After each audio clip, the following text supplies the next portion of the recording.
யூதாவின் ராஜசிங்கம் நீரே, அல்பாவும் ஓமெகாவும் நீரே,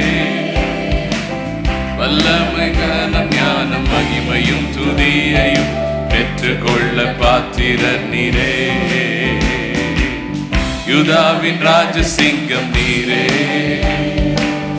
அல்பாவும் ஓமெகாவும் நீரே, வல்லமை கனம் ஞானம் மகிமையும் துதியையும் பெற்றுக்கொள்ள பாத்திரர் நீரே. பாவமானீரே என்னை நீதியாக்கிட, சாபமானீரே எந்த சாபம் போக்கிட, காயமானீரே எந்த நோய்கள் தீர்த்திட, ஏழையானீரே எந்த ஏழ்மை நீக்கிட, பாவமானீரே என்னை நீதியாக்கிட, சாபமானீரே எந்த சாபம் போக்கிட, காயமானீரே எந்த நோய்கள் தீர்த்திட, ஏழையானீரே எந்த நேர்மை நீக்கிட. நீரே என்று நல்ல மேய்ப்பர், என்னாலும் தாட்சி அடையேனே, அமர்ந்த பசும் புல்வெளியில் என்னை மேய்த்து நித்தம் காக்கும் நல்ல தேவனே. நீர் என்றும் எந்த நல்ல மேய்ப்பர், என்னாலும் தாட்சி அடையேனே, அமர்ந்த கன்னி பசும் புல்வெளியில் என்னை நித்தம் காக்கும் நல்ல தேவனே. பகைவன் முன்பாக பந்தி ஆயத்தம் செய்தி, தலையை எண்ணெயால் அபிஷேகமும் செய்தி, ஜீவனாளெல்லாம் நன்மை கிருபை தொடருமே, நான் கர்த்தர் வீட்டினில் நீடித்து வாழ்வினே. பகைவன் முன்பாக பந்தி ஆயத்தம் செய்தி, தலையை எண்ணெயால் அபிஷேகமும் செய்தி, ஜீவனாளெல்லாம் நன்மை கிருபை தொடருமே, கர்த்தர் வீட்டிலே நீடித்து வாழ்வினே. என்னாவு உந்த நீதியையும் நாளெல்லாம் உந்த துதியையும் ஓயாமல் போற்றி பாடும், குறைவை எல்லாம் நீக்கி போடும் கைவிடாத நல்ல தேவன் நீ. என்னாவு உந்த நீதியையும் நாளெல்லாம் உந்த துதியையும் ஓயாமல் போற்றி பாடும், குறைவை எல்லாம் நீக்கி போடும் கைவிடாத நல்ல தேவனே. உமது மகிமையின் ஐஸ்வர்யத்தின்படி குறைவுகள் எல்லாம் நிறைவாக்கும் தேவனே. ஏகோவாயிரே நீர் எந்த நெர்ஷரா, போதுமானவர் இவர் மிகவும் அதிகமானவர். உமது மகிமையின் ஐஸ்வர்யத்தின்படி குறைவுகள் எல்லாம் நிறைவாக்கும் தேவனே. ஏகோவாயிரே நீர் எந்த நெர்ஷரா, போதுமானவர் மிகவும் அதிகமானவர். யூதாவின் ராஜசிங்கம் நீரே, அல்பாவும் ஓமெகாவும் நீரே, வல்லமை கனம் ஞானம் மகிமையும் துதியையும் பெற்றுக்கொள்ள பாத்திரர் நீரே. யூதாவின் ராஜசிங்கம் நீரே, அல்பாவும் ஓமெகாவும் நீரே, வல்லமை கனம் ஞானம் மகிமையும் துதியையும் பெற்றுக்கொள்ள பாத்திரர் நீரே. பாவமானீரே என்னை நீதியாக்கிட, சாபமானீரே எந்த சாபம் போக்கிட, காயமானீரே எந்த நோய்கள் தீர்த்திட, ஏழையானீரே எந்த ஏழ்மை நீக்கிட, பாவமானீரே என்னை நீதியாக்கிட, சாபமானீரே எந்த சாபம் போக்கிட, நியாயமானீரே எந்த நோய்கள் தீர்த்திட, ஏழையானீரே எந்த நேர்மை நீக்கிட. ஹல்லேலூயா. Praise the Lord. கர்த்தருடைய நாமம் மகிமைப்படுவதாக. இந்த நாளில் நம்ம கேர்சல் செய்தியை தியானிக்க இருக்கிறோம். நாம் ஆண்டவராகிய இயேசு கிறிஸ்து செய்த அற்புதத்தை குறித்து நாம் தியானித்து வருகிறோம். இந்த நாளில் கூட இரண்டாம் அற்புதமாக பைபிளில் ரெக்கார்ட் பண்ணப்பட்டிருக்கிற காரியத்தை நாம் இந்த நாளில் தியானிக்க இருக்கிறோம். ராஜாவினிடத்தில் வேலை செய்கிற ஒரு அதிகாரியின் மகனை இயேசு எப்படி சுகப்படுத்துகிறார் என்று சொல்லி இந்த நாளில் நம்ம தியானிக்க இருக்கிறோம். முதலாவது இந்த சம்பவத்தினுடைய பின்னணியை நாம் முதலாவது பார்த்துவிட்டு அதற்கு பின்பாக தேவன் எப்படி சுகப்படுத்துகிறார் என்பதை குறித்து நாம் தியானிக்க இருக்கிறோம். ஆகையால் யோவான் 4ஆம் அதிகாரம் 1ஆம் வசனம் 2ஐயும் நாம் வாசிக்க கேட்போம்.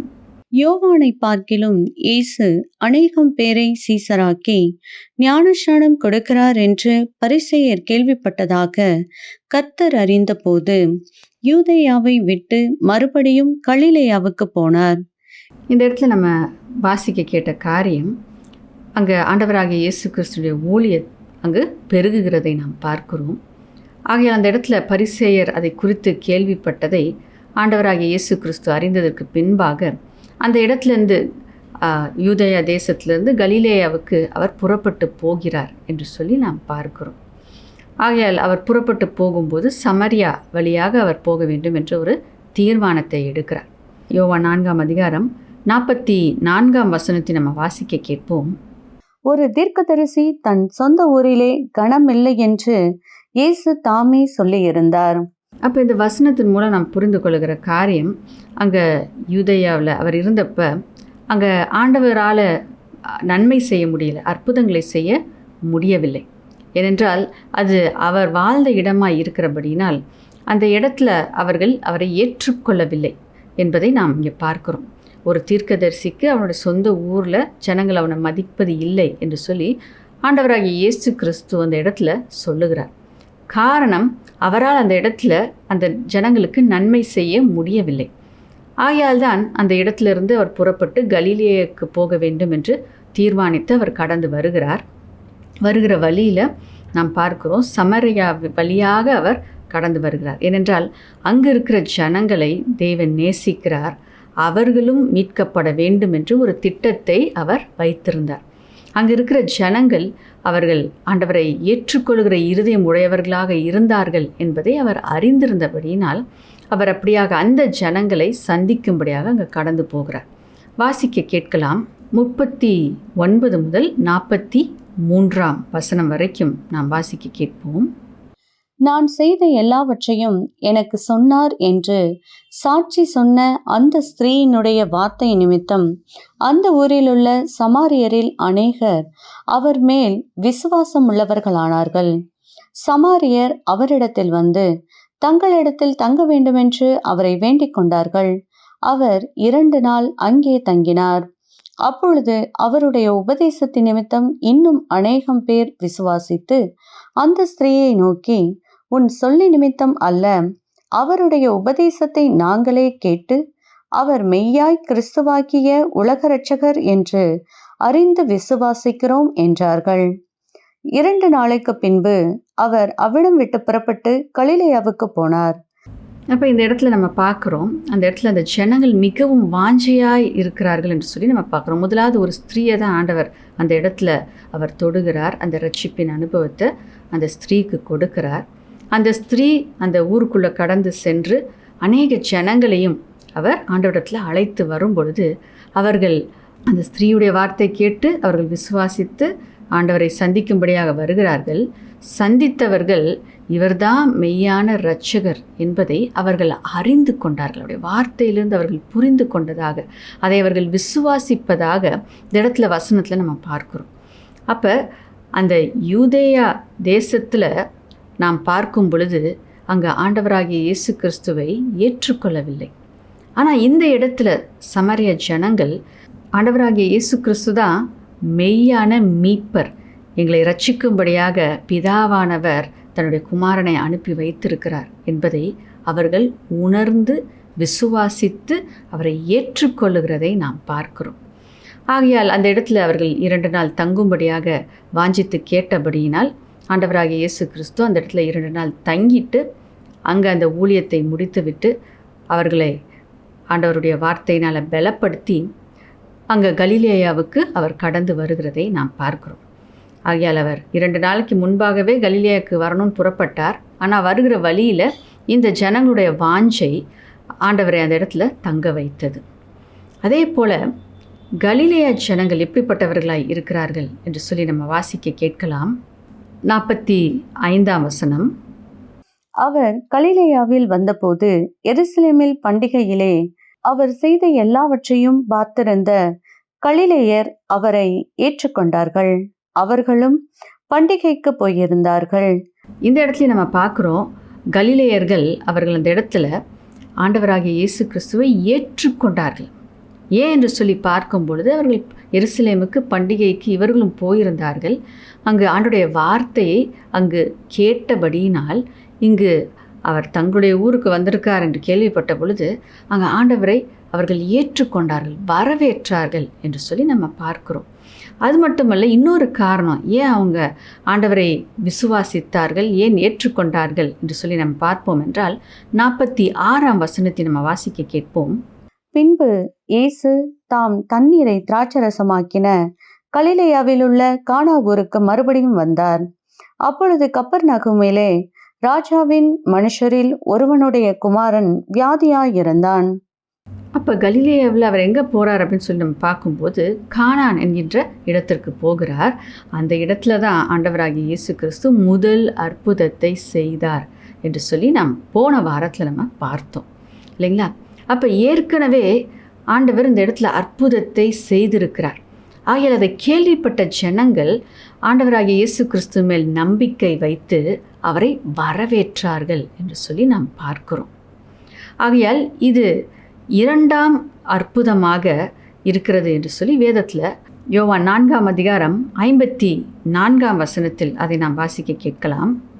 இயேசு யூதேயாவிலிருந்து கலிலேயாவுக்கு திரும்பி வந்த பின்பு இது அவர் செய்த 2ஆம் அற்புதம்.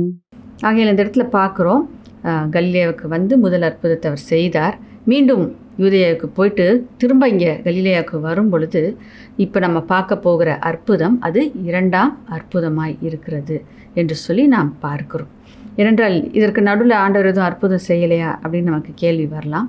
ஏனென்றால் நம்ம ஏற்கனவே அங்கே பார்த்தபடி அங்கே இருக்கிற ஜனங்கள் ஆண்டவரை ஏற்றுக்கொள்ளவில்லை. ஆகையால் அந்த இடத்துல ஆண்டவர் அற்புதங்களை செய்யவில்லை. ஆகையால் இதுதான் 2வது அற்புதமாக வேதத்தில் நமக்கு குறிப்பிடப்பட்டதாய் இருக்கிறது. ஆகையால் இந்த அற்புதத்தை குறித்து நாம் வாசிக்க கேட்கலாம்.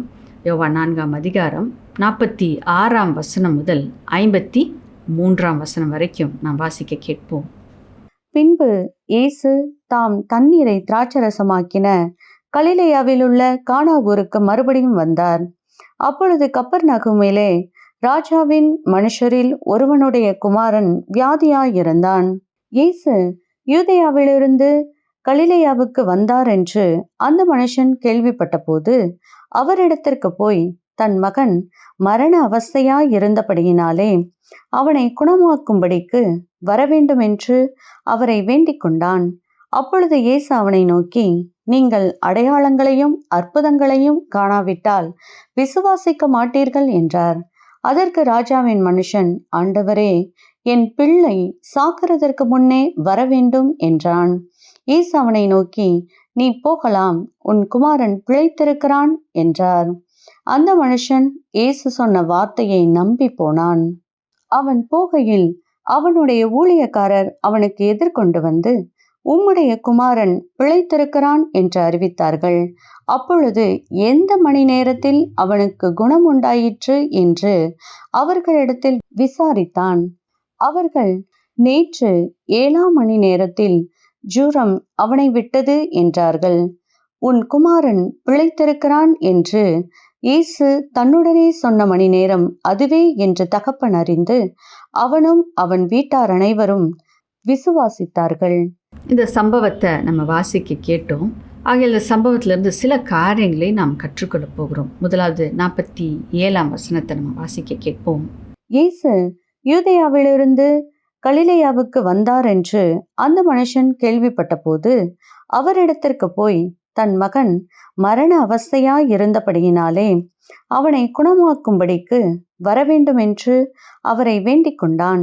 அப்போ இந்த வசனத்தில் நான் பார்க்குறோம், முதலாவது ஆண்டவராகிய இயேசு கிறிஸ்து தன்னுடைய ஊருக்கு வந்திருக்கிறார் என்பதை அவன் கேள்விப்படுகிறான். அப்போ கேள்விப்பட்டதற்கு பின்பாக அந்த இடத்துக்கு அவன் விரைந்து போகிறதை நாம் பார்க்கிறோம். அந்த இடத்துக்கு அவன் வருகிறான். ஆண்டவராகிய இயேசு கிறிஸ்துவை சந்திக்கும்படியாக அவன் வருகிறதை நாம் பார்க்கிறோம். அடுத்ததாக அவரிடத்துல விண்ணப்பித்து வருந்தி கேட்கிறான் என்று சொல்லி நம்ம பார்க்கிறோம். தன்னுடைய மகனுக்காக தன்னுடைய மகனுடைய ஜீவனை மீட்கும்படியாக காக்கும்படியாக நீர் எனக்கு உதவி செய்ய வேண்டும் என்று சொல்லி அவர் அங்கு வாஞ்சையோடு கேட்கிறதை நாம் பார்க்கிறோம். அங்கே முதலாவது கேள்விப்படுகிறார், ஆண்டவர் வந்திருக்கிறார். கேள்விப்பட்டோன்னே அவருக்கு ரொம்ப சந்தோஷம். என் மகளுடைய ஜீவன் பிழைப்பதற்கு ஒரு சந்தர்ப்பம் இருக்கிறதே என்று சொல்லி அவன் ஓடோடி வருகிறான். வந்து ஆண்டவரிடத்தில் விண்ணப்பித்து அவன் கேட்கிறதை நாம் பார்க்கிறோம். இந்த சம்பவத்திலிருந்து நாம் கற்றுக்கொள்கிற காரியம், நாம் ஆண்டவர் தேடி நாம் போக வேண்டும். ஆண்டவரிடத்தில் நம்ம போய் நாம் கேட்க வேண்டும். நாம் கேட்கும்போது தேவன் நமக்கு பதிலை கொடுக்கிறவராய் இருக்கிறார். உண்மையாக இருதயத்திலிருந்து நம்ம ஆண்டவரிடத்தில் நம்ம கேட்கும் பொழுது அவர் நமக்கு செவி கொடுக்கிறவராய் இருக்கிறார். அப்போ இந்த இடத்துல அந்த தகப்பன் தன் மகனுக்காக இந்த இடத்துல ஆண்டவரிடத்தில் கேட்கும் பொழுது ஆண்டவர் அந்த தகப்பனுக்கு செவி கொடுக்கிறதை நாம் பார்க்கிறோம். அப்போ நம்ம பகுதி, தேவன் அவர் பகுதியை சிறப்பாய் அவர் செய்கிறவராய் இருக்கிறார். அப்போ நம்முடைய பகுதியை நாம் செய்யும்போது, அவரிடத்தில் நாம் போய் அவரிடத்தில் நம்ம கேட்கும் பொழுது தேவன் நமக்கு நிச்சயமாய் பதில் கொடுக்கிறவராய் இருக்கிறார். ஆகையால் நாம் ஆண்டவரிடத்தில் போய் கேட்கும் பொழுது நிச்சயமாய் ஒரு அற்புதத்தை, ஒரு நன்மையை அவர் நமக்கு செய்கிறவராகவே இருக்கிறார். ஆகையால் இந்த இடத்துல அடுத்ததாக நாம் பார்க்கிற காரியம் 49ஆம் வசனத்தை நம்ம வாசிக்க கேட்கலாம். அதற்கு ராஜாவின் மனுஷன், ஆண்டவரே, என் பிள்ளை சாக்கிறதற்கு முன்னே வர வேண்டும் என்றான். அப்போ அப்படியாக அந்த மனுஷன் ஆண்டவரிடத்தில் விண்ணப்பித்து கேட்டுக்கொண்டு இருக்கும் பொழுது ஆண்டவர் அந்த மனிதனை பார்த்து சொல்லுகிறார், நீங்கள் எல்லாரும் அடையாளங்களை கண்டால்தான் நீங்கள் விசுவாசிப்பீங்க அப்படின்னு சொல்லிட்டு ஆண்டவர் அந்த இடத்துல சொல்லுகிறதை நாம் பார்க்குறோம். அப்போ இந்த இடத்துல அந்த மனிதன், அங்கே இருக்கிற ஜனங்களை குறித்து ஆண்டவர் சொல்லுகிறார். ஆனால் அந்த மனிதன் தான் விசுவாசித்தது நிமித்தமாக ஒரு அடையாளத்துக்காக அவர் காத்துல. எனக்கு ஆண்டவர் ஒரு சந்தர்ப்பத்தை கொடுத்திருக்கிறார், இந்த சந்தர்ப்பத்தை நான் நழுவ விட மாட்டேன். என் மகளுடைய ஜீவனை காத்துக்கொள்வதற்கு இதைவிட சிறந்த சந்தர்ப்பம் எனக்கு கிடைக்கவே முடியாது என்பதை அவர் உணர்ந்து கொண்ட அந்த இடத்துல அவர் சொல்லுகிற காரியம், என் மகன் மரித்து போவதற்கு முன்பாக சீக்கிரமாய் நீர் வந்து என் மகனை சுகப்படுத்தும். ஹல்லேலூயா. ஏனென்றால் தான் விசுவாசித்தார். என் மகனுக்கு ஆண்டவராகிய இயேசு கிறிஸ்து நிச்சயமாய் சுகத்தை கொடுக்க முடியும், அவர் செய்வார் என்று விசுவாசித்து நான் வந்திருக்கிறேன். அப்போ அந்த ஆண்டவர் அந்த இடத்துல ஒரு காரியத்தை அங்கே பேசும் பொழுது அந்த இடத்துல அவருடைய விசுவாசம் அங்கே உறுதிப்படுத்தப்படுகிறதை நாம் பார்க்கிறோம். அப்போ நீங்கள் அடையாளத்தை பார்த்தாதான் நீங்கள் விசுவாசிப்பீங்களா அப்படின்னு அந்த ஜனங்கள் இடத்துல ஆண்டவர் கேட்கும் பொழுது இவர் சொல்லுகிறார், நான் விசுவாசிக்கிறேன், எனக்கு ஒரு அற்புதத்தை செய்யும் என்று சொல்லி அவர் அந்த இடத்துல வாஞ்சித்து கேட்குறதை பார்க்குறோம். அங்கே அந்த இடத்துல காலம் தாமதமாகிறதை அவர் அனுமதி கொடுக்கவே இல்லை. அந்த இடத்துல சீக்கிரமாக எப்படியாவது ஆண்டவர் வந்து எனக்கு என் மகனுக்கு சுகத்தை கொடுக்க வேண்டும். அந்த சூழ்நிலையை நீங்கள் ஒரு தகப்பனாக இருந்து நீங்கள் யோசித்து பார்த்தீங்கன்னா எவ்வளவு ஒரு டெஸ்பரேட்டான ஒரு சூழ்நிலை. அந்த இடத்துல ஆண்டவர் வந்து சுகப்படுத்தினாலே ஒழிய அந்த மகன் வந்து உயிர் பிழைப்பதற்கு வழியே இல்லை என்கின்ற அப்படிப்பட்ட ஒரு நெருக்கமான ஒரு சூழ்நிலை. ஒருவேளை மருத்துவர்கள் கைவிட்டிருந்திருக்கலாம். என்ன செய்வது என்று தெரியாது திகைத்து கொண்டிருந்த நேரத்தில் ஆண்டவராகிய இயேசு அந்த பட்டணத்துக்கு வந்தார் என்று கேள்விப்பட்டபடினால் இந்த தருணத்தை நான் மிஸ் பண்ணவே போகிறது இல்லை. எப்படியாகிலும் ஆண்டவராகிய இயேசு கிறிஸ்துவனை அழைத்து வரப்போகிறேன், என் மகனுடைய ஜீவனை நான் காத்துக்கொள்ளப் போகிறேன் என்று சொல்லி அந்த நம்பிக்கையோடு அந்த தகப்பன் கடந்து வந்திருக்கிறதை நாம் பார்க்கிறோம். ஆகையால் அந்த இடத்துல ஆண்டவர் வேற எதையும் அவர் செய்வதற்கு அவர் அனுமதி கொடுக்கலை. இந்த ஜனங்களோட பேசுவதற்கோ இல்லை மற்றவர்களுடைய காரியங்களை கவனிப்பதற்கோ இவர் இடம் கொடுக்கல. முதலாவது என்ன வந்து சந்திங்க, என் மகனுக்கு ஒரு ஜீவனை கொடுங்க என்று சொல்லி என்னை நீங்கள் வந்து என்னுடைய காரியத்தை நீங்கள் விசாரிக்க வேண்டும், எனக்கு ஒரு நன்மை செய்ய வேண்டும் என்று சொல்லி அந்த தகப்பன் அங்கே ஆண்டவராகிய இயேசு கிறிஸ்துவை உந்தி தள்ளுகிறதை நாம் பார்க்கிறோம். ஆகையால் நாம் சோர்ந்து போகாமல் நாம் நம்முடைய விண்ணப்பத்தில் நிலைத்து நிற்க வேண்டும். சில நேரங்களில் ஆண்டவர் பதில் கொடுக்காதது போல இருக்கலாம், இல்லை உங்ககிட்ட கவனத்தை செலுத்தாதது போல இருக்கலாம். நீங்கள் பேசிக்கிட்டே இருக்கிறீங்க, ஒரு பதிலும் எனக்கு வரலையே, நான் கேட்டுக்கிட்டே இருக்கேன், ஆண்டவர் எனக்கு பதில் கொடுப்பது போல தெரியலையே அப்படின்னு சொல்லிட்டு நம்ம சோர்ந்து போய்விடக்கூடாது. இந்த தகப்பன் சோர்ந்து போயிருப்பார் என்றால் தன்னுடைய மகனுடைய ஜீவனை இழந்து போயிருக்கக்கூடும். ஆனால் இவர் சோர்ந்து போகவில்லை. ஏனென்றால் அவருக்கு தெரியும், ஆண்டவராக இயேசு கிறிஸ்துவை விட்டால் எனக்கு வேற வழி கிடையாது, என் மகனை காப்பாற்றுவதற்கு வேற வழி இல்லை, இவர் தான் வந்து காப்பாற்றியாக வேண்டும் அப்படின்ற அந்த உணர்வு இருந்ததுனால அவர் அந்த இடத்துல, ஆண்டவர் தன்னிடத்தில் பேசலைனாலும் இல்லை மற்ற ஜனங்களிடத்தில் பேசிக்கொண்டு இருந்தாலும் அந்த இடத்துல அவர் ஆண்டவருடைய கவனத்தை தன் பக்கமாக திருப்ப அவர் செயல்படுகிறதை நாம் பார்க்கிறோம். ஆகையால் நாம் விண்ணப்பத்தை ஏறெடுக்கும் பொழுது சோர்ந்து போகாமல் நாம் தொடர்ந்து ஜெபித்து கொண்டே இருப்போம் என்றால் ஆண்டவருடைய கவனத்தை உங்கள் மீது திருப்புவதற்கு நீங்கள் என்ன செய்ய வேண்டுமோ அதை நீங்கள் செய்வீர்கள் என்றால் கர்த்தர் உங்களுடைய வாழ்க்கையில் அற்புதத்தை நிச்சயமாய் செய்வார். இந்த தகப்பனுக்கு அப்படியாக அவர் மீண்டும் மீண்டும் இயேசுவினிடத்தில் கேட்டதின் நிமித்தமாக அந்த இடத்துல அவர் பதில் கொடுக்கிறதை நாம் பார்க்கிறோம். அதே அதிகாரத்தில் 50ஆம் வசனத்தை நம்ம வாசிக்க கேட்கலாம். இயேசு அவனை நோக்கி, நீ போகலாம், உன் குமாரன் பிழைத்திருக்கிறான் என்றார். அந்த மனுஷன் இயேசு சொன்ன வார்த்தையை நம்பி போனான். இந்த இடத்துல நம்ம பார்க்கும்போது இயேசுவால் அந்த இடத்துல அவருக்கு கவனத்தை கொடுக்காமல் இருக்க முடியவில்லை. ஏனென்றால் அவர் தொடர்ச்சியாக அவர் போராடி நம்பிக்கையோடு கேட்டதின் நிமித்தமாக இந்த இடத்துல ஆண்டவராகிய இயேசு கிறிஸ்து அவரை பார்த்து சொல்லுகிறார், நீ கவலைப்படாத, நீ போ, உன் மகன் பிழைத்து கொள்வான். அப்போ இந்த இடத்துல நம்ம கவனிக்கிற காரியம், ஒரு வார்த்தையை தான் ஆண்டவர் சொல்கிறார், நீ கவலைப்படாத, நீ உன் வழியாக போ, உன் மகன் பிழைத்து கொள்வான். அப்போ அந்த வார்த்தையை அவர் அப்படியே விசுவாசித்தார், அப்படியே அதை நம்பினார். அப்போ அவர் அற்புதங்களையும் அடையாளங்களையும் அவர் பார்க்கலை, தேவனுடைய வார்த்தை மேல் விசுவாசத்தை வைத்து அவர் அப்படியாக நம்பி அவர் என்ன பண்ணுறார், திரும்பி வீட்டுக்கு போகிறார். ஆண்டவர் சொல்லிட்டாரு, நிச்சயமாக ஆண்டவர் செய்ய போகிறார் என்கின்ற ஒரு உறுதியோடு அவர் கடந்து போகிறதை நாம் பார்க்குறோம். சில நேரங்களில் நாம் இப்படியாக சுகத்துக்காக இல்லை ஒரு பிரேக் த்ரூக்காக நம்ம ஜெபிக்க வரும் பொழுது ஆண்டவர் வார்த்தையை கொடுப்பார். நம்முடைய சரீரத்தில் இன்னும் அந்த வலி இருக்கே, இல்லை சூழ்நிலை இன்னும் மாறலையே அப்படின்னு நம்ம யோசித்து கொண்டு இருப்போம் என்றால் அந்த வார்த்தை மேலே இருக்கிற நம்பிக்கை நமக்கு தளர்ந்து போகிறது.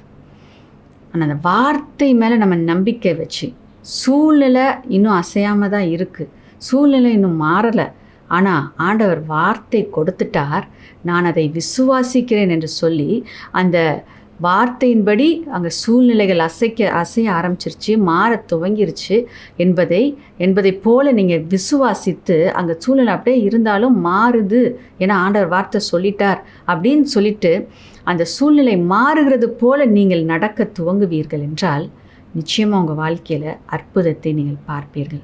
என்றால் சூழ்நிலை சில நேரம் உடனே அது நகராது, வலிகள் வேதனைகள் சுகம் உடனே நமக்கு கிடைக்காது. ஆனால் ஆண்டவர் வாக்கு கொடுத்திருக்கிறார், நான் அதை விசுவாசிக்கிறேன் என்று சொல்லி இந்த தகப்பன் எப்படி அவன் விசுவாசித்து அவன் திரும்ப அதுக்கப்புறம் ஆண்டவர்கிட்ட கேட்கல, ஐயோ என் பையன் மரித்து போயிடுவான், நீங்கள் வாங்க என்று அவர் சொல்லவில்லை. தான் விரும்பின காரியத்தை ஆண்டவர் செய்ய வேண்டும் என்று அவர் எதிர்பார்க்கவில்லை. இயேசு சொன்னதை அவர் விசுவாசித்து, இயேசு சொல்லிட்டார், என் மகன் பிழைத்து கொள்வான் என்று சொல்லி மீண்டும் தன் மகனை சந்திக்கும்படியாக, ஆண்டவர் செய்த அற்புதத்தை பார்க்கும்படியாக, ஆண்டவர் சொன்னது என் மகனுடைய வாழ்க்கையில் நிறைவேறியிருக்கும், அங்கே போய் நான் பார்க்க போகிறேன், அந்த அற்புதத்தை நான் பார்க்க போகிறேன் என்று சொல்லி விசுவாசத்தோடு அவர் புறப்பட்டு போனதை நாம் பார்க்கிறோம். அப்படிப்பட்ட விசுவாசம் இந்த நாளில் நமக்கு அவசியமாய் இருக்கிறது. ஏனென்றால் வார்த்தை வல்லமை உள்ளது, வார்த்தையில் ஜீவன் இருக்கிறது, தேவனுடைய வார்த்தை நிச்சயமாய் நிறைவேறக்கூடியதாக இருக்கிறது. ஒருவேளை உங்களால் உணர முடியாமல் இருக்கலாம், ஒருவேளை உங்கள் கண்களில் அவங்க சூழ்நிலை இன்னும் மாறாதது போல இருக்கலாம். ஆனால் ஆண்டவருடைய வார்த்தையை பெற்றுக்கொண்ட நீங்கள் இது நடக்கும், இது நடந்துருச்சு என்று நீங்கள் நம்பி அதற்கேற்றபடி நீங்கள் செயல்படுவீர்கள் என்றால் உங்கள் வாழ்க்கையில் அந்த அற்புதத்தை நீங்கள் நிச்சயமாக பார்க்க முடியும். அப்படியாக அவர் தேவனுடைய வார்த்தையை விசுவாசித்து கீழ்ப்படிந்து திரும்பி அவர் போன பொழுது அங்கே அற்புதத்தை அவர் கண்டார். வாசிக்க கேட்போம் 51 முதல் 53 வரைக்கும். அவன் போகையில் அவனுடைய ஊழியக்காரர் அவனுக்கு எதிர்கொண்டு வந்து, உம்முடைய குமாரன் பிழைத்திருக்கிறான் என்று அறிவித்தார்கள். அப்பொழுது எந்த மணி நேரத்தில் அவனுக்கு குணம் உண்டாயிற்று என்று அவர்களிடத்தில் விசாரித்தான். அவர்கள், நேற்று 7ஆம் மணி நேரத்தில் ஜூரம் அவனை விட்டது என்றார்கள். உன் குமாரன் பிழைத்திருக்கிறான் என்று இயேசு தன்னுடனே சொன்ன மணி நேரம் அதுவே என்று தகப்பன் அறிந்து அவனும் அவன் வீட்டார் அனைவரும் விசுவாசித்தார்கள். அப்போ இந்த இடத்துல அவர் அப்படியாக விசுவாசித்து தேவனுடைய வார்த்தைக்கு கீழ்ப்படிந்து அவர் கடந்து வந்த பொழுது அந்த இடத்துல நல்ல செய்தி அவருக்காக காத்திருந்தது. அவர் வீட்டுக்கு போய் நான் பார்க்கணும், என் மகன் சுகமடைஞ்சிருப்பான் அப்படின்ட்டு அவர் வாஞ்சியாக போகிறாரு. ஆனால் போகிற வழியிலேயே வேலைக்காரர்கள் வந்து சொல்லுறாங்க, உங்கள் மகன் பிழைத்து கொண்டான். ஹல்லேலூயா.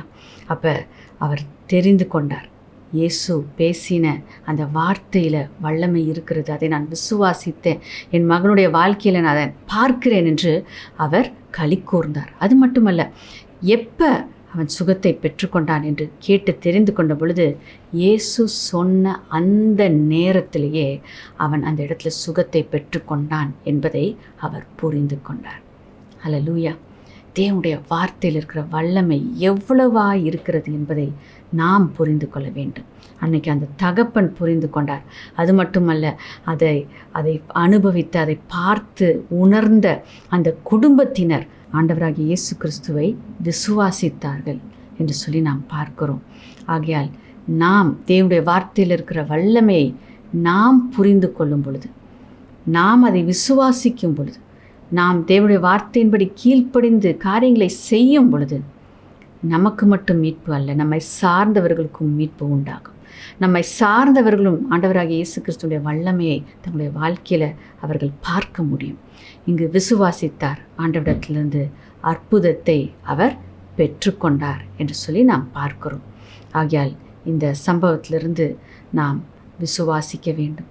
தேவனிடத்தில் நாம் போய் நாம் கேட்கணும், சோர்ந்து போகாமல் நம்ம கேட்க வேண்டும், விசுவாசித்து கீழ்ப்படிய வேண்டும் என்று சொல்லி நாம் கற்றுக்கொண்டோம். இதன் விளைவு என்ன என்று சொல்லி நாம் பார்க்கும் பொழுது, அவர் மாத்திரம் அந்த ஆண்டவருடைய அற்புதத்தை பார்க்கவில்லை, அங்கே சுற்றி இருக்கிற ஜனங்கள் எல்லாரும் ஆண்டவருடைய அற்புதத்தை பார்த்தார்கள். அது மட்டுமல்ல, அவர் விசுவாசித்தார். அந்த அற்புதத்தின் மூலமாக அவரை சார்ந்தவர்களும் விசுவாசிக்கும்படியாக கர்த்தருடைய மகிமையை அந்த இடத்துல வெளிப்படுத்தினார் என்று சொல்லி நாம் பார்க்கிறோம். ஆகையால் அந்த ஜனங்கள் ஆண்டவராகிய இயேசுவை ஏற்றுக்கொண்டார்கள். ஏற்றுக்கொண்டு விசுவாசித்து அவருடைய வார்த்தையின்படி நடந்த பொழுது அவங்க வாழ்க்கையில் பெரிய இழப்பிலிருந்து, அந்த மகனுடைய ஜீவனை அவர்கள் இழந்து போக இருந்த அந்த சூழ்நிலையில் இருந்து அவர்கள் அந்த மகனுடைய ஜீவனை மீட்டு கொண்டார்கள். அந்த மகனை அவர்கள் மீண்டும் பெற்று கொண்டார்கள். உங்களுடைய வாழ்க்கையில் இழந்து போகிற சூழ்நிலைகள் இருக்கும் என்றால் ஆண்டவரை நம்புங்க, ஆண்டவருடைய வார்த்தையின் மேல் விசுவாசம் வைங்க, ஆண்டவர் காட்டுகிற பாதையில் கடந்து செல்லுங்க. ஆண்டவர் உங்களுடைய வாழ்க்கையிலும் நிச்சயமாய் அற்புதத்தை அவர் செய்கிறவராய் இருக்கிறார். ஆகையால் இந்த அற்புதத்திலிருந்து நாம் கற்றுக்கொள்ளுகிற காரியம் 2 முக்கியமான காரியங்கள். முதலாவது நாம் பார்க்கிற காரியம், அங்கே ஆண்டவராகிய இயேசு கிறிஸ்து சொல்லுகிறார் இல்லையா, நீங்கள் அற்புத அடையாளத்தை பார்க்கிறீர்கள், உங்களுக்கு விசுவாசம் அற்புத அடையாளத்தை பார்த்தா தான் வரும் அப்படின்னு அவர் சொல்கிறார்.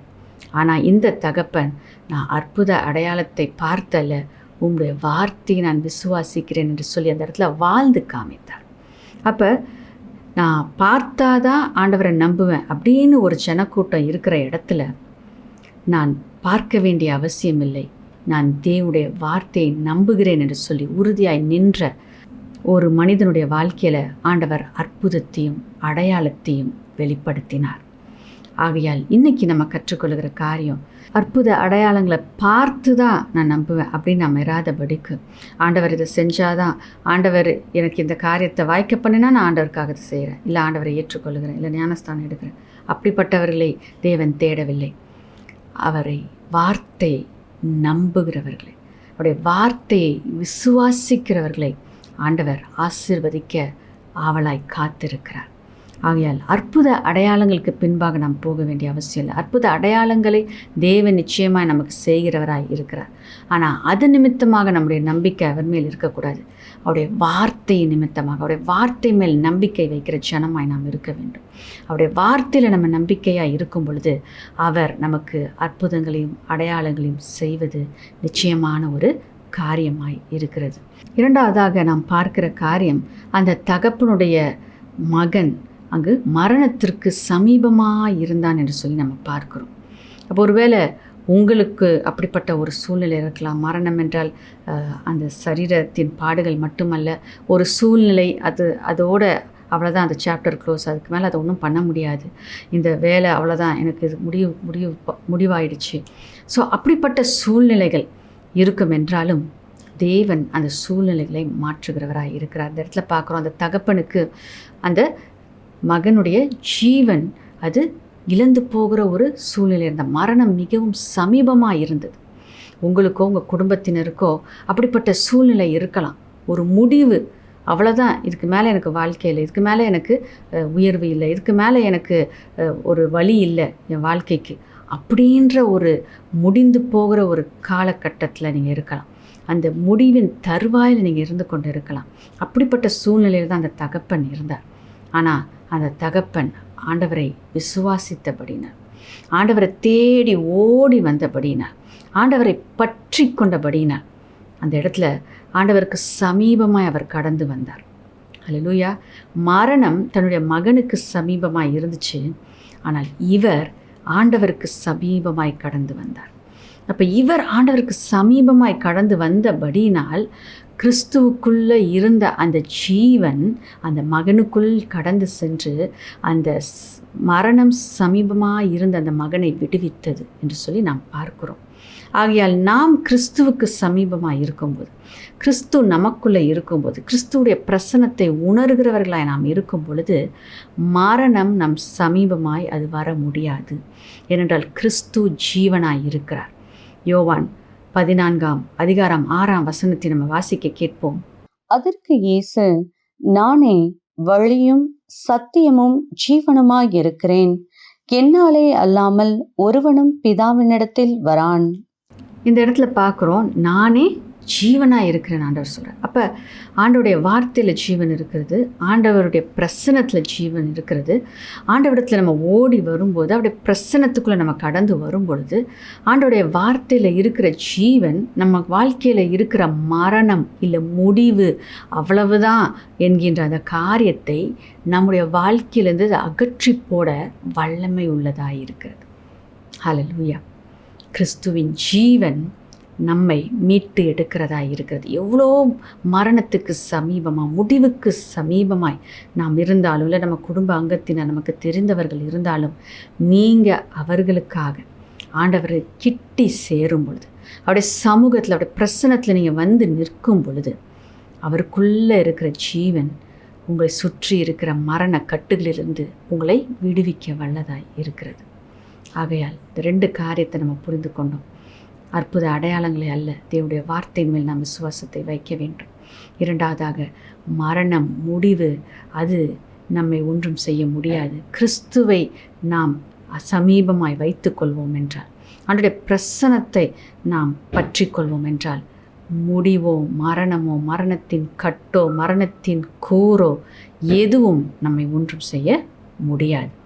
ஆகையால் அப்படிப்பட்ட ஆண்டவராகிய இயேசு கிறிஸ்துவின் மேல், அப்படிப்பட்ட வல்லமையுள்ள ஜீவனை கொடுக்கிறவர் மேல் நாம் நம்பிக்கையாக இருப்போம் என்றால், இந்த நாளில் அவருடைய ஜீவன் உங்களுக்குள்ளே கடந்து வரும், உங்களை சார்ந்தவர்களுக்குள்ளே கடந்து வரும். பலவீனத்தில் இருக்கிறவர்கள், அவயவங்கள் அவ்வளோதான் மரித்து போச்சு, இந்த அவயவம் செயல்படாது என்று சொன்ன அந்த அவயவங்களை கிறிஸ்து உயிர்ப்பிக்க வல்லவராய் இருக்கிறார். கண் பார்வை அவ்வளோதான் தெரியாது, காது கேட்காது, இனி இந்த காரியங்கள் வேலை செய்யாது என்று சொல்லுகிற அந்த டாக்டர்ஸோட ரிப்போர்ட்டுகளை தேவன் மாற்றி அமைக்க வல்லவராய் இருக்கிறார். இன்றைக்கி அந்த தகப்பனை போல ஆண்டவரை போய் நீங்கள் பற்றி கொள்ளுங்கள். அவருடைய சமூகத்தை, அவர் பிரசன்னத்தை வாஞ்சித்து நீங்கள் அவரை பிடித்து கொள்ளுங்கள். அவருடைய வார்த்தையின் மேல் விசுவாசமாக இருங்க. மரணமும் மரணத்தை சார்ந்த காரியமும் முடிவும் அது உங்களை ஒன்றும் செய்ய முடியாது. நன்றி சொல்லி ஆண்டவரை நோக்கி பார்க்கலாமா? ஸ்தோத்திரம் அப்பா, உமக்கு நன்றி செலுத்துகிறோம் ராஜா. உடைய வார்த்தைக்காக நாங்கள் நன்றி செலுத்துகிறோம். இன்னைக்கு நாங்கள் பார்த்த இந்த சம்பவத்தில் நீர் செய்த அற்புத அடையாளத்துக்காக நாங்கள் நன்றி செலுத்துகிறோம் அப்பா. அப்பா, அந்த மகனுடைய ஜீவனை நீர் காத்து கொடுத்தீரே. இந்த நாளில் ஜீவனுக்காய் போராடி கொண்டிருக்கிற யாராய் இருந்தாலும் இப்பொழுது உடைய வல்லமை இறங்கி வரட்டும், ஜீவன் உண்டாகட்டும் என்று நாங்கள் ஜெபிக்கிறோம் அப்பா. மரித்து போன அவயவங்கள், செயலிழந்த அவயவங்கள் இப்பொழுது இயேசுவின் நாமத்தினால ஜீவனை பெற்றுக்கொள்ளட்டும். இயேசுவின் நாமத்தினால் ஒரு அற்புதம் நடக்கட்டும்.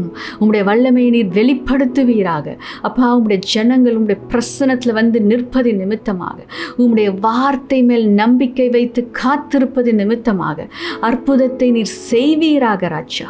அப்பா, இந்த நேரத்தில் யாரெல்லாம் உம்மை விசுவாசிக்கிறார்களோ, உம்முடைய வார்த்தை மேல் நம்பிக்கையாக இருக்கிறார்களோ, அவங்க வாழ்க்கையில் ஒரு அற்புதம் நடக்கட்டும், சுகம் உண்டாகட்டும், ஜீவன் உண்டாகட்டும் அப்பா. அவங்க சூழ்நிலைகள் மாறட்டும் ராஜா. அப்பா, அவ்வளவுதான், முடிவு இதுதான், இதுக்கு மேலே என்னால் ஒன்றும் செய்ய முடியல என்று சோர்ந்து போய் இருக்கிற உடைய பிள்ளைகளுக்கு நீர் ஒரு அற்புதத்தை செய்வீராக.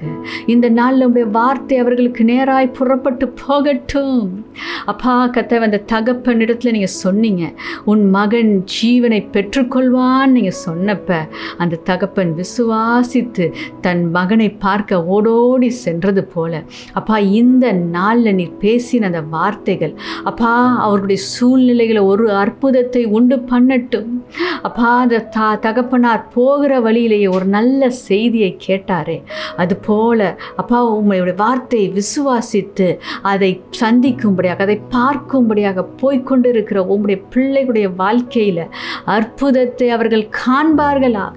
போகிற வழியில் ஒரு நற்செய்தி அவர்களுக்கு உண்டாகட்டும். நல்ல காரியத்தை நீர் செய்வீராக, நன்மையான காரியத்தை அவங்க வாழ்க்கையில் நீர் செய்வீராக அப்போ. அவங்க வாழ்க்கையில் சமாதானத்தை உண்டு பண்ணத்தக்கதாக, இளைப்பாறுதலை உண்டு பண்ணத்தக்கதாக, அவங்க பிரச்சனைகளை ஒரு அமைதல் உண்டாகட்டும், ஒரு விடுதலை உண்டாகட்டும், ஒரு அற்புதம் உண்டாகட்டும். நீர் செய்கிறதற்காக நாங்கள் நன்றி செலுத்துகிறோம் அப்பா. அற்புதங்களின் தேவன் நீர் ராஜா அப்பா. உம்மை நம்பும் பொழுது அப்பா நீர் அற்புதங்களை செய்கிற தேவனாய் இருக்கிறீரப்பா. அப்பா, இனி அற்புதத்தையும் அடையாளத்தையும் நோக்கி பார்த்து ஏதாவது ஆண்டவர் செய்வாரா அப்புறம் நம்புகிறேன் அப்படின்ற எண்ணங்களை எல்லாம் மனிதர்களுடைய இருதயத்திலேருந்து நீங்கள் எடுத்து போடுங்கப்பா. உங்களுடைய வார்த்தையின் மேல் நம்பிக்கை வைக்க உதவி செய்யுங்க ராஜா. உங்களுடைய வார்த்தையின் மேலே நம்பிக்கை வைக்கிற ஒவ்வொருவருக்கும் அற்புதத்தை நீர் செய்வீராக என்று நாங்கள் ஜெபிக்கிறோம். நீர் செய்கிறதற்காக நாங்கள் நன்றி செலுத்துகிறோம் அப்பா. தொடர்ந்து உடைய பிள்ளைகள் கர்த்தாவே அப்பா தங்களுடைய வாழ்க்கையில் நன்மையை காணட்டும், அற்புதங்களை பெற்றுக்கொள்ளட்டும், பலவீனங்களிலிருந்து சுகத்தை பெற்றுக்கொள்ளட்டும் அப்பா. மரணத்துக்கு ஏதுவான வியாதிகளிலிருந்து விடுதலையை பெற்றுக்கொள்ளட்டும்.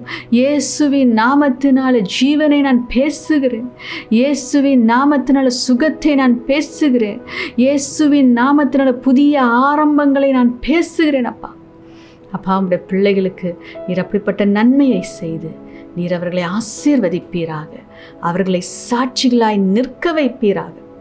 இந்த தகப்பனையும் பிள்ளைகளையும் பார்த்தவர்கள் அப்பா, அவர்கள் உம்மை குறித்து அறிந்து கொண்டார்களே, அந்த குடும்பம் அப்பா முழுமையாய் உம்மை விசுவாசித்தார்களே, அந்த குடும்பத்தில் உள்ள எல்லாரும் உம்மை விசுவாசித்தார்கள் என்று பார்க்கிறோம். அப்படியாக உம்முடைய பிள்ளைகளுக்கு நீ செய்கிற இந்த அற்புதத்தின் மூலமாக அவர்களை சுற்றி இருக்கிற ஜனங்கள், அந்த தெருவில் இருக்கிற ஜனங்கள், உற்றார் உறவினர் நண்பர்கள் எல்லாம் உம்மை விசுவாசிக்கத்தக்கதாக உம்முடைய வல்லமை இந்த நேரத்தில் உடைய பிள்ளைகளை தொடட்டும் என்று நாங்கள் ஜெபிக்கிறோம் அப்பா. நீர் அப்படியாக பெரிய காரியங்களை செய்கிறதற்காக நாங்கள் நன்றி செலுத்துகிறோம். இயேசுவின் நாமத்தினால அப்பா நன்மைகளையும் அற்புதங்களையும் நாங்கள் பெற்றுக்கொள்கிறோம் அப்பா.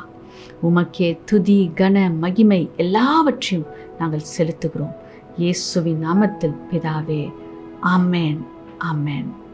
நம்ம சேர்ந்து சொல்லலாம். என் ஆத்துமாவே கர்த்தரை ஸ்தோத்திரி, என் முழு உள்ளமே அவருடைய பரிசுத்த நாமத்தை ஸ்தோத்திரி. என் ஆத்துமாவே கர்த்தரை ஸ்தோத்திரி, அவர் செய்த சகல உபகாரங்களையும் மறவாதே. Amen amen. God bless you. ஆண்டவர் இந்த நாளில் நன்மை செய்திருக்கிறார், அற்புதத்தை செய்திருக்கிறார், சுகத்தை கொடுத்திருக்கிறார், ஜீவனை கொடுத்திருக்கிறார். ஆகையால் அவருடைய நாமத்துக்கே நாம் மகிமையை செலுத்துவோமாக. God bless you.